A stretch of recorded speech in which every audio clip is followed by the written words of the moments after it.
بەڵێ بێگومان هەر لەسەر ئەم راپۆرتە دەوەستین گفتوگۆی زیاتر سەبارەت بە پێکهاتەکانەکەی زیا پەترۆس کەسایەتی سیاسی سەربەخۆی کلدانی لەگەڵمان دەبێت و گفتوگۆ سەبارەت بە ناڕەزایەتی پێکهاتەکان دژی بڕیارەکانی دادگای فێدراڵی دەکەین. بەخێر هاتی بەڕێز زیا. سپاس بۆ جەنابەت، سپاس بۆ ئامادەبوونت. بەڕێز زیا، بۆچوونی ئێوە وەکو کلدان یاخود وەکو پێکهاتەکان لە هەرێمی کوردستان سەبارەت بەم بڕیارانەی دادگای فێدراڵی بە کۆی بڕیارەکانی بە تایبەت ئەم بڕیاری کە لەسەر پێکهاتەکانی هەرێمی کوردستانە چییە؟ تەبیعی یەکەمیشت ئەوە بازانم یەک و دووی نایەوێ، ئەمە لێدانی پێکهاتەکانە وەزعێکە دەیانەوێ بیکەن دژی پێکەوە ژیان، دژی مانەوەی پێکهاتەکان بە تایبەتی کریستیانەکان لە ناو وڵاتی خۆیان و پاش ئەوەی کەزانیان لێرە لە هەرێمی کوردستان ئەم کەشبوونەوە ئەم پێکەوە ژیانە ئەم یەکتر قبولکردنە ئەم سیستەمە دیموکراسی ئەم بەشداربوونی هەمە ڕەنگ هەموو خەلکان بەرەو پێشتری ئەباتن و ڕنگدانەوەیەکی ئەرێنی و باش لە ناو کۆمەڵگای نێودەوڵەتی لە بۆ قەوارەی هەرێمی کوردستان دانراوە کە ئەمە لە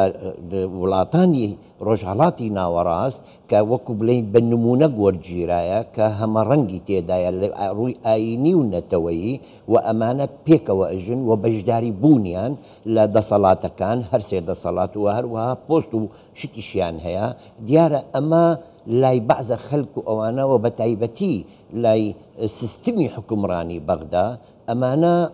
قبولیان نەکرد یان نایانەوێ بەم شێوە، چونکە ئێستا بەداخەوە عێراق پاشەکشی کردیە لەو بنەمایەی کە لە دەستورەکەی خۆی دانراوە و ئەوەی کەوا ئەم دەوڵەتە کە دەوڵەتێکی ئیتیحادی فیدرالی دیموقراسی لەبەر ئەمە ئەم مەوزوعیان خوڵقاند. بەس من ئێمەی پێکهاتەکان لەگەڵ ئەوەی کە ئێستا زۆر نیگەرانین بەڵام ئێمە بەردەوام دەبین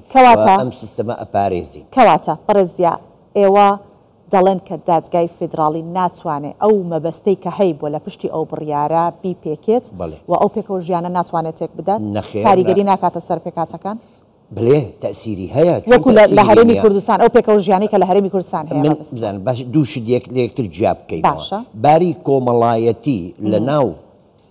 شار و شارشکەکانی هەرێمی کوردستان و پێکەوە ژیان ئەمە هیچ بریارێک لی تەسیر ناکە، چونکە ئەمە مۆزوعێکی ئەخلاقیە بینی ئەمە مۆزوعێکی کاریگەری لە چیە کات؟ کاریگەری لەوەیە لە وەزعێکی نەفسی پێکهاتەکان هەز دەکەن کەوا جیاکاریان بەرامبەر کرایە، هەز دەکەن کەوا دەستور کە ئەو مافانەی بۆیانی داوە ئێستا هەر بە هەمان دەستور کە مافی داوە لە بۆ بەشداربوونی پێکهاتەکان لە سیستمی دیموکراتی و حکومڕانی و لە گۆرەپانی سیاسی عێراق ئێستا بە هەمان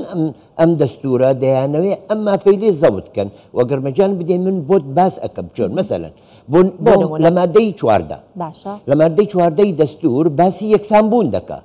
ئەڵێ هەموو هاوڵاتیانی عێراق یەکسانن بەرامبەری یاسا و هەمویان مافو امتیازاتی خۆیانەیە. کوا ئەم یەکسانبوونی پێکهاتەکان لەگەڵ ئەوانی تر بۆ لە بەغدا ئەم کۆتەمایە و بە شێوەیەکی خۆی دڕۆ بۆ ئێرە ئەم کۆتایان کەواتە ئەکرێ بڵین لە کاتێکا بینین ئەو یەکسانیە نییە لە بەغا کورسی کۆتا هەیە لە هەرێمی کوردستان نییە، ئەمە مەبەستێکی سیاسی لە پشتە بەزەبت مەوزوعی بریاری دادگای فێدرالی لە دووڕەوەیە ڕووی یەکەم یاسایی بە پێی یاسا ئەم مەوزوعیان کرد کە تا ئێستا ئێمە نازانین ئەم بریارەیە کە دەرچ ڕۆژی 21 مانگ لەسەر چی مادەیەکی دەستوری ئاعتیمادی کردیە کەوتی ئەم کۆتایە دەستوری نییە، بەڵام من ئەتوانم ئێستا بیسەڵمێنم بەداخەوە ئەم مادەیە ئەسڵەن دەستوریە، چونکە لە مادەی 49 لە دەستوری عێراقی باز دەوە دەکاتن بە دامەزراندنی ئەنجومەنی نوێران ئەڵێ هەموو پێکهاتەکانی عێراق و هاوڵاتیانی عێراق پێی بەشدار بن. تۆ ئێستا کۆمەڵک پێکهاتە لە کریستیانەکان و لە تورکمان و لە ئەرمەن کە ئەم مەوزوعیانە تۆ ئێستا بە دەرت کرد و دەرت کرد کەواتە ئەمە ئەچیتە خانەی جیاکاری، ئەچیتە خانەی دژی مادەی 16 کە باسی ئەڵێ ئەبێ فرسەت بدرێتن بۆ هەموو هاوڵاتیانی عێراق بە یەک شێوە، ئەو فرسەتە شت لێلا برد. ئەمە مادەی 125 کە مادەی 125 باس ئەکا ئەڵێ هاوڵاتیانی عێراقی پێک هاتینە لە عەرەب، لە کورد، لە تورکمان، لە کلدان و ئاشورین و ئەوانی تر لە ڕووی نەتەوەیەوە و ئەمانە مافی سیاسی، مەدەنی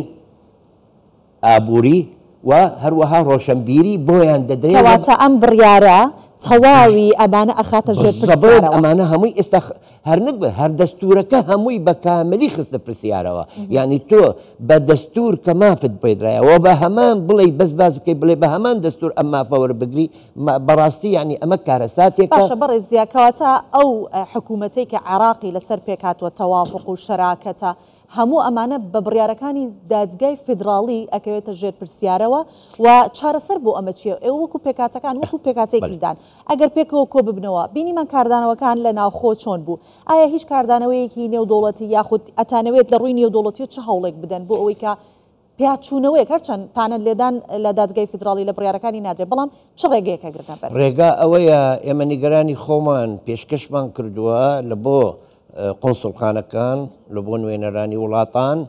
هەریەکە لەبارەی خۆی حزب بە ڕێگای خۆی کۆمەلگای مەدەنی بە ڕێگای خۆی ئەوانەی کە پەیوەندیەکی کتەویان هەبووە بە ڕێگای خۆی یەکێک لەوانە بەخۆم هەر بە ئینگلیزی ستێتمنتەکەم حازر کردیەوە ڕەوانم کردیە بۆ زۆر شوێن بۆ ئەوەی ئاگادار بن ڕەنگە ناتوانن ئەمش ئەزانم ناتوانن تەدەخولی مەواضیعی یاسایی نیشتیمانی عێراق ببن بەڵام خۆ ئەمە ئەبێ ئەمە بۆیان ڕوون بکەینەوە کە ئێمە تەعەدامان لێکرایە ئەمێک دوو بەداخەوە یۆنامی کە ئەو بەرپرسە لە مافەکانی مرۆڤ لێرەوە مافی هەموو پێکهاتەکان بە تایبی هەتا ئێستا هیچ هەڵوێستێکی نەبووە لە بۆ ئەم مەوزوعە دەبایە بێتە سەرخەت چونکە ئێمە پێشی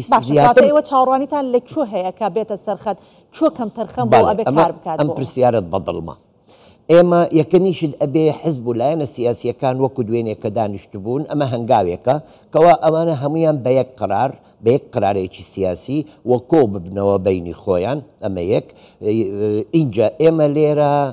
هەمومان دەزانین وەل هەر لەسەر ئەمەش ئەم مەوزوعە بەسەر پێکهاتەکان کرایە ئەو پارتەی کە داکۆکی کارە لە مافەکانی پێکهاتەکان و بە بەردەوام غەمخۆری پێکهاتەکانە پارتی دیموکراتی کوردستانە و لێرە لەم شوێنە بەداخەوە ئەوانی تر لە جیاتی ئەوەی ئەوانیش بێن کە ببنەوە وەکو یاریدەدەر و لەگەڵمان و وەزعێکی ئاوامان بۆ پیشانیان بدات کە ئێمەش لەگەڵتانین ئەوان چوون ئەم مۆزوعە بە بەشکایەت و بە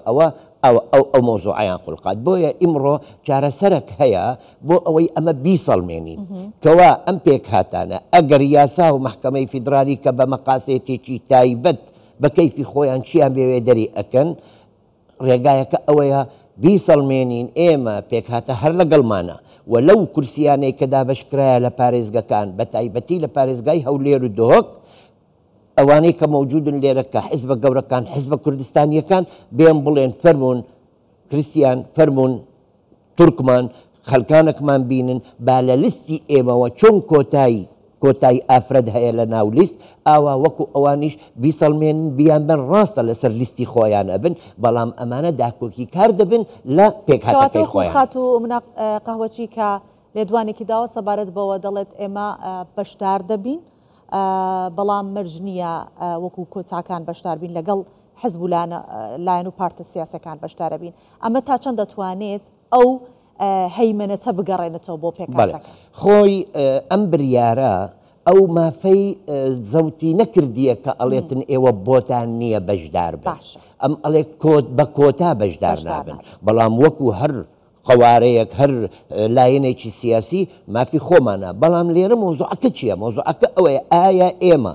لە ناو هەولێر ئەگەر ئەو کریسیانایی کە وەربگری نەک بەگشتی ئەوانەی کە مافی دەنگدانیانێ و هەمویان دەنگ بدەن بۆ یەک تاکە شەخص ئایا دەگاتە دەتوانی منافەسەی لیستەکانی ترکەواتە با پرسیارەکە بکەم ئایا لادانی کورسی کۆتا تا چەند کاریگەری هەیە ئایا کۆی کە باسەکەی تا چەند کاریگەری هەیە کاریگەری سەتاسەتە نامەیەکە کە ئەڵێن ئێوە بەشدار مەبن لەگەڵمان و ئێمە بە قراراتی خۆمان ئەەکەین و ئەمە وەکو پێم وتی یعنی ئەم فرسەتەی کە هەبووە بۆ ئەوەی ئێمە هەست بکەین کە هاوڵاتی ئەم نیشتیمانن کە بەشدارین بە قراری سیاسی بەشدارین لە سیاسەتی حکومڕانی ئێمە دەرکراوین ئێستا و نامەیەش ئەم مەسەلە باسی کەم لە تۆڕە کۆمەڵایەتیان کە ئەڵێن بفرۆ فلان بۆ فلان بە تایبەتی بۆ برا تورکمانەکە کە ئەمەش بەڕاستی چەند یعنی هەڵوێستێکی ناشرینە بۆیە لە هێنە سیاسیەکانی کوردستان ئیمڕۆ بەرپرسیارن بۆ ئەوەی کە ئەگەر دادگای فیدرالی ئەگەر هەڵوێستێکی کوردستانی ڕاستەقینەیان نەبی و باوەڕیان بە پێکەوە ژیان بی ئەگەر دادگای فیدرالیش ئەم بریارەیان دەرهینا دابنیشن چارەسەرێک لە بۆ کۆتا یەک پرسیارم هەیە ئەگەر بە کورتی وەڵام بدەیتەوە چه ئەرکێک لەسەر شانی ئەندامانی پەرلەمانی پێکاتەکانە لە پەرلەمانی عێراق چۆن ئەتوانن داکۆکی لە مافەکانی ئێوە بکەن کە لێرە زەوت کراوە ئێمە ئەندامی نوێنەرمان هەیە لە بەرلەمانی عێراق 4 کورسی لایەنێکە هەمان ئەم لایەنەی کە لە دادگای فیدرالی کاریگەریان هەیە کە ئەم بریارەیان دەرهینا و یەکێکی تریشمانەیە کە خەڵکی هەولێرە ئەویش بە نوێنەرایەتی حزبێکی ترەوە دەرچووە ئێمە نوێنەرایەتیمان نییە ئەوە چاوەڕوان ناکەن لەوێەوە هیچ هەنگاوێکتان بۆ بدرێت بە چاوەڕوان دەکەن لەوێ لە سەرمان خراپتری بکەن نەک بەرەو باشی بەس لێرە بەو پرسیارەت یەک شتم بۆ هاتە بیر ئەوانەی کە یعنی لە عێراقە ئەگەر کۆتا دەستوری نییە کە نازانین لە چ مادەیەکی دەستوری ئینایتی ئەی باشە بۆ کۆتای عێراق دەستوریە ئەمە یەک دوو خۆی ئەم سکاڵایەی کە کرا نەکرا بۆ لابردننی کۆتا کرا بۆ ئەوەی کە کۆتا بێتن ڕێگایەکی چارەسەری بۆ ببینن و ئەوەش بووکەوە بۆ دابشکردنی لەسەر پارێزگایەکان و بۆ چەند کورسیەک باشە ئێوە لە جیاتی ئەوەی بێن ڕێگایەکی جوانی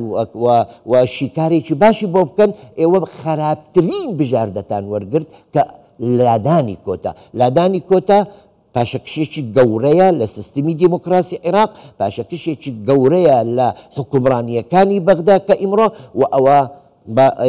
لە لای کەناڵەکەتان ئەمە نەک بەس لەسەر کۆتایە لەسەر کریسیانەکان و پێکاتەکانە ئەگەر ئاوا بڕۆ و حیزبە کوردستانیەکان هەڵوێستێکی جددیان نەبی لە بۆ ئەو مۆزوعە بەیانی خراپتر لەم بریارانە دەردەچن لە بۆ ڕووخاندنی قوارەی هەرێمی کوردستان کە ناتوانن بیرۆخین لە بەرەوەی قوارەیەکی فیدرالیە بەڵام دەتوانن بچووکی بکەنەوە تەسکی بکەن و ئێستا سیاسیەکانی عێراق هەوڵدانن بۆ ئەوەی قوارەی هەرێمی کورد